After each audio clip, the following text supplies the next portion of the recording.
Galera do terceiro ano, tudo bem? Bom, professor Dinário Dutra com vocês aqui. Nossa apostila vai ser a Super Teoria 2, né? Nós já entramos na Super Teoria 2 e agora nós vamos para o capítulo GG06, Hidrografia. Esse capítulo GG06 vai ser dividido em duas partes, ok? Então nós vamos dar uma introdução à hidrografia com vocês. Primeiramente aqui. O seguinte, o nosso planeta, né, o planeta Terra, 67% dele é composto de água, né? Várias músicas, poemas, né? O Vinícius, né? O Terra, Planeta, Água, tá certo? Do Guilherme Arantes, já falava sobre isso. Se eu pegar essa água, analisar apenas a água, a parte água da Terra, 97% dela é salina, compõe os oceanos e os mares. 3% dessa água é doce. Se eu analisar apenas essa parte da água doce, somente a água doce, quase 70% dessa água, está nas geleiras e calotas polares, 30% nas águas subterrâneas e 1%, tá certo? 0,9% são de outros, vapor d'água, e é uma água que vai estar na superfície, 0,3%. Tá? Ou seja, você vê que a parcela que nós temos na superfície é pequena. Se nós pegarmos esse 0,3%, ela tá, a maior parte está nos lagos, depois nos pântanos e nos rios. Então, a maior parte tem lagos. Mas o que eu quero que vocês percebam é que nem toda a água doce vai estar disponível para nós podermos estar utilizando.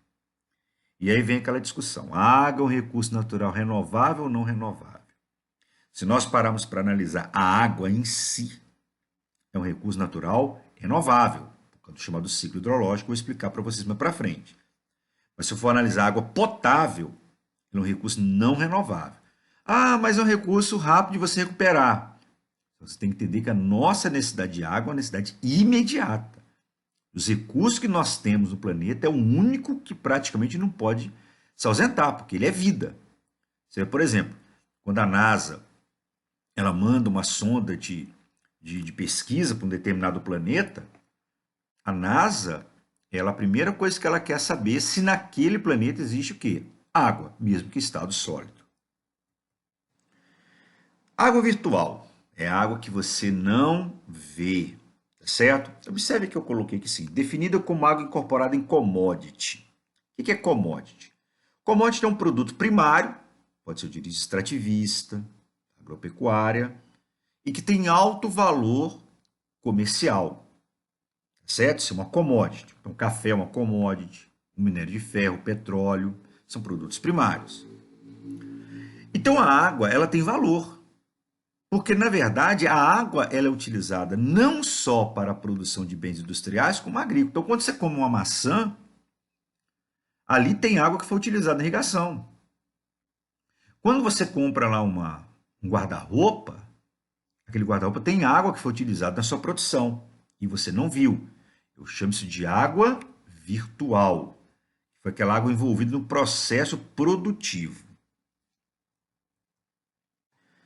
A pegada hídrica. A pegada hídrica é a quantidade de água que nós vamos utilizar para produzir água. Então, para produzir um determinado produto, me perdoe. Então, se nós pararmos para analisar, a água virtual, ela entra no cálculo da pegada hídrica. Ela entra no cálculo da pegada hídrica. Tá certo? Tá? Então, é o seguinte, quanto maior for o gasto de água, o consumo de água para uma determinada atividade econômica, maior é a pegada hídrica daquela atividade econômica ou daquele produto. Ok? Nós temos 3 gráficos que mostram a questão do consumo de água. No mundo, se a gente fizer uma média, 70% da água é consumida pela atividade agrícola. Por irrigação, né? 20% da atividade industrial, 10% de consumo doméstico. Mas se eu dividir país desenvolvido e país subdesenvolvido, países subdesenvolvidos ou em desenvolvimento, nesse caso, olha só. Os países desenvolvidos consomem mais água na atividade industrial, menos atividade agrícola. A atividade agrícola dos países desenvolvidos ela apresenta elevado nível de tecnologia, principalmente para irrigação. Utilize técnicas como gotejamento para evitar que haja perda de água, um gasto excessivo. Já os países em desenvolvimento, que dependem mais da atividade agropecuária e utilizam de técnicas de irrigação menos desenvolvidas, consomem mais água na atividade agrícola e também são menos industrializados. Reuso de água. Bom, aqui estamos de água cinza porque na verdade tem a chamada água negra, que é aquela que nem não dá para usar para nada, certo? É a ideia de você reaproveitar águas residuárias. Do seu banho, por exemplo. A água do seu banho é um resíduo. Tá? Ao invés de eu pegar aquela água do meu banheiro e jogar para o esgoto, eu podia fazer o tratamento e utilizar na irrigação da minha horta, do meu jardim. Eu posso pegar, por exemplo, a água da minha máquina de lavar, fazer um tratamento, ou eu posso reaproveitar. É importante deixar bem claro que esse reuso não está relacionado a reaproveitamento. Por exemplo, eu pegar a água da minha máquina de lavar, que lavei a roupa, para lavar a garagem, para lavar as varandas, isso eu estou reaproveitando. O reuso, essa água, querendo ou não, tem que passar por um processo de tratamento. Mas é importante, essa água não é potável. Ela tem que ser reutilizada numa outra atividade. Em Minas Gerais, nós temos o decreto 44.884 de 2008, onde é vedado, ou seja, é proibido, você lançar o seu esgoto na rede coletora de água pluvial. Aí fica aqui um questionamento. Será que isso de forma não acontece? Acontece. É muito comum algumas cidades fazerem aquele sistema de manilhamento, tá certo? Aquelas manilhas retangulares e não circulares, a gente fala de duto aberto, no mesma manilha que circula ali a água da chuva, circula também o esgoto. Mas por que é proibido isso? Porque caso, vamos supor que você lança o esgoto aqui nessa rede coletora de água pluvial, ele vem entupir, além de transbordar a água da chuva com esgoto para fora, a tendência é essa água com esgoto voltar o quê? Para dentro da sua residência. Se for só a sua residência, beleza. Mas se for várias residências, é proibido. O termo Amazônia Azul foi criado pela Marinha Brasileira, tá? E designa exatamente as chamadas 200 milhas marítimas que o Brasil tem direito de explorar, tá certo? Então, a chamada Zona Econômica Exclusiva, tá certo? Tá? Mais a plataforma continental. Então, isso é a Marinha Brasileira chamou de quê? De Amazônia Azul. É a área do mar, tá certo? Onde o Brasil tem direito tanto internacional quanto a nossa plataforma continental, tá certo? Então, o Brasil tem direito de exploração. Escassez hídrica. Quando nós falamos de escassez hídrica, escassez de água, a primeira coisa é a falta de chuva, né? Faltou chuva, choveu pouco, e dessa forma o nível dos rios diminuíram, né? O nível dos rios diminuiu. Bom, mas nós não podemos colocar apenas a culpa na natureza. Uma das coisas que contribui também para a escassez hídrica, o que é? É o aumento populacional, tá certo? O aumento da população. Olha aqui, população urbana aumentando, o consumo de água também vai aumentar. Isso aí é praticamente, vamos colocar, nem às vezes na mesma proporção, porque às vezes a população aumenta e devido às nossas cidades ser muito maior de produtos, então o consumo acaba sendo até maior. Uma outra coisa, desperdício. Nós temos que entender que eu estou jogando essa água aqui que é potável, no caso que para lavar a rua, né? Tá certo? E o que nós devolvemos para a natureza? Esgoto. Então, desperdício. É importante deixar bem claro que a torneira nossa que estiver aberta, eu estou pagando por essa água. Sim, você está pagando por ela. Mas tem que entender que você está tirando o direito de outro utilizar e que caso essa água venha acabar, você é também um dos prejudicados. Outra coisa, destruição de nascentes. Aí, ó, as áreas de nascente totalmente destruídas, que alimenta os rios. Desmatamento de mata ciliar, então aquela mata que margeia os rios, certo? Favorece o assoreamento, então o volume dessa calha fluvial tende a diminuir. Outra coisa, poluição, tá? Jogar no lixo, esgoto, certo? Esgoto doméstico, nesse caso, pode contribuir para quê? Para escassez hídrica, porque uma água poluída dessa, às vezes não tem nem tratamento, ainda mais que o tratamento nosso é basicamente biológico e químico, essa é físico e químico e não é biológico, essa água praticamente está inutilizada para o consumo. Então, às vezes tem um rio, mas não tem condições de utilizar aquela água daquele rio porque ele está poluído ou contaminado.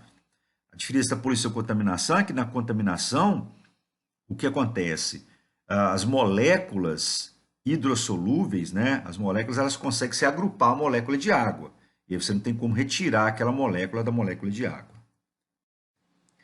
Aqui nós temos um esquema, né, de fontes poluidoras, que é o caso da agricultura, que libera fertilizantes e pesticidas, as zonas residenciais, que liberam detergentes, óleos, químicos diversos, esses materiais de limpeza, exploração de inertes. O que são inertes? Minerais, né? Provoca a liberação de sedimentos, as minas que liberam ácidos, as embarcações, a indústria, com seus detritos industriais e lixos tóxicos. Então, que são as fontes poluidoras que nós temos. Tem as chamadas fontes dispersas, que são a agricultura, devido à grande expansão, né? As zonas residenciais e as mais localizadas, que é a pecuária, as estações de tratamento de água residual, tá bom? Que libera aqueles resíduos, querendo ou não, acaba liberando aqueles resíduos para dentro do próprio rio também. Ciclo hidrológico. Ciclo hidrológico, muito fácil, muito simples, tá? Vamos ver como é o funcionamento desse ciclo hidrológico. Bom, é importante deixar que a água que sobe, ela vai descer. Então é o seguinte aqui. A água está evaporando. Ela pode evaporar de um lago, de um oceano, de um rio, do próprio solo. As plantas, elas evapotranspiram, né, liberando vapor d'água. Então, aquela água que vai evaporar da evapotranspirada, ela vai subir por convecção e vai condensar. Quando as nuvens estão praticamente saturadas, ocorre o processo de precipitação.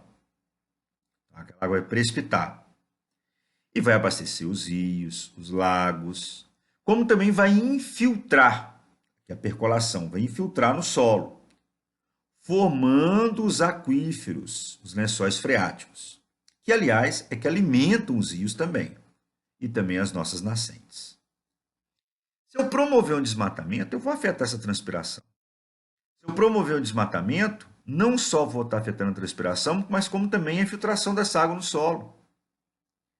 Então, quando eu estou dificultando a infiltração, menos água subterrânea eu vou ter. Bom, aqui está um exemplo para nós. Aqui, olha. Aqui nós temos um rio.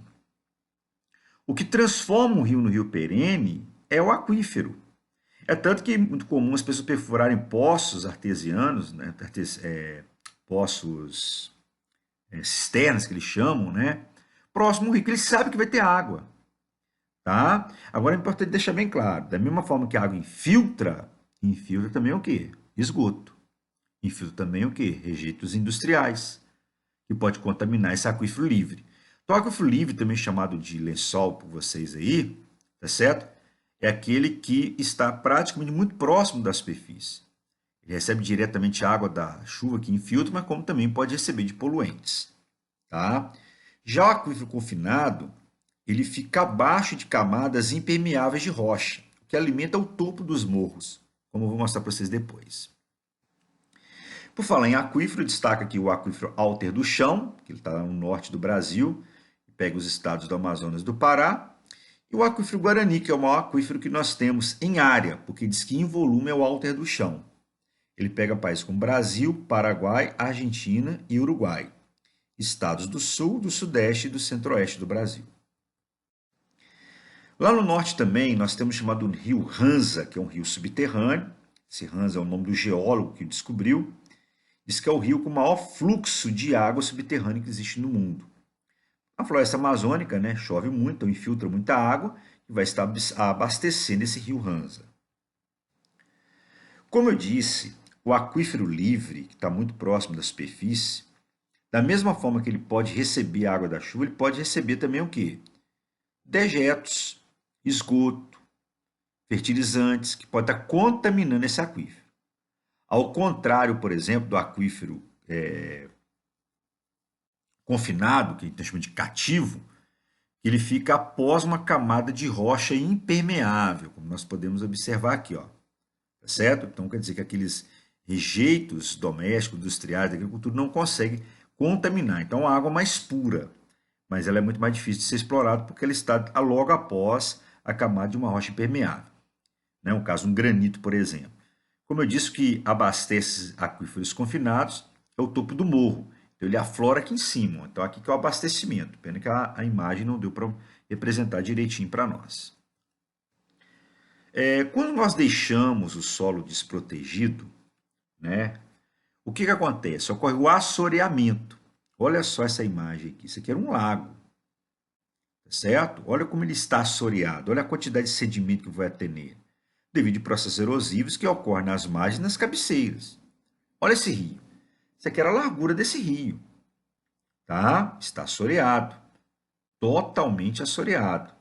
Tá? Então, tu observe que o rio, que era largo, está reduzindo o seu volume, a sua vazão. Então, está aqui para nós. Quando você tem um solo protegido, a água da chuva ela infiltra. Agora, quando você desmata, o que acontece? Você não tem infiltração, você basicamente tem escoamento, que vai favorecer o processo erosivo e o assoreamento dessas áreas mais baixas. Bom, as áreas urbanas, o que acontece? O solo é muito impermeável, por causa do asfalto, concreto. Então, o que acontece? Aquela água que ia infiltrar, observe nesse esqueminha aqui, ela já não infiltra mais. Ela basicamente só vai ter o que? O escoamento superficial, o que favorece os alagamentos. Aqui nós temos um esqueminha de uma área 1 e área 2. Tanto a área 1 quanto a área 2 receberam a mesma quantidade de chuva que caiu na superfície. Como eu disse para vocês há um tempo atrás, seta é fluxo, ok? Fluxo. Tá bom? Observe que a água da chuva que foi para o solo, que já foi maior do que aqui. Observe que aqui está bem estreitinho, mostrando que, na verdade, que a água que infiltrou foi pequena. Então, aqui é um solo mais impermeável. Aqui é um solo mais permeável. Então, provavelmente, essa área 1 aqui é de uma floresta e essa área 2 de uma área urbana. E observe que a quantidade de água que foi para o rio é menor, já que a quantidade de água que foi para o rio foi o quê? Maior. Nós podemos observar nesse gráfico de vazão. A quantidade de água da área urbana, agrícola e florestal, água florestal de floresta, é a mesma. O que acontece é que quando chove, a vazão aqui aumenta rapidamente, que é a vazão, que é a quantidade de água por tempo, você vê que ela aumentou muito, muito rápido. Por quê? Porque não teve infiltração. Já observe vocês que a vazão aqui da floresta demorou a subir, mas não teve o pico que teve na área urbana. Por quê? Porque, na verdade, na floresta ocorre mais infiltração. Tá? Então, a infiltração ela é maior do que o escoamento. E quando você tem um escoamento intenso, formam-se as enxurradas urbanas, olha só, ali impermeabilizado com a do asfalto, e as enchentes que nós vamos comentar agora na parte 2 com vocês. Ok?